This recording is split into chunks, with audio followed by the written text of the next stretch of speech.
भुताटकीचा बंगला स्वामी समर्थ मठ कसा झाला? चला ऐकूयात दादरच्या स्वामी समर्थ मठाची कहाणी।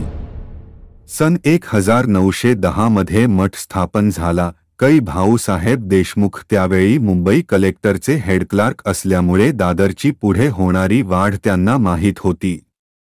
महाराजांच्या सांगण्यावरून भक्त मंडळींनी दादरला जागा बघायला सुरुवात केली। त्यांना एक बंगला सापडला, तो भुताटकीचा आणि पडका बंगला म्हणून ओळखला जात असे। मंडळींनी ही गोष्ट महाराजांस कळविली। महाराज म्हणाले, काही हरकत नाही, आपण तेथे समर्थांची स्थापना करून सर्व भूतांना मुक्ती देऊ। आपण परत जावे व कुलूप उघडून आत अत्तराचा व उदबत्तीचा सुगंध येईल, नंतर भाडे देऊन ताबडतोब बंगला ताब्यात घ्यावा। भक्त मंडळींना कुलूप उघडल्यावर अत्तराचा व उदबत्तीचा सुगंध आला। त्यांनी महाराजांचे सांगण्यावरून बंगला भाड्याने घेतला।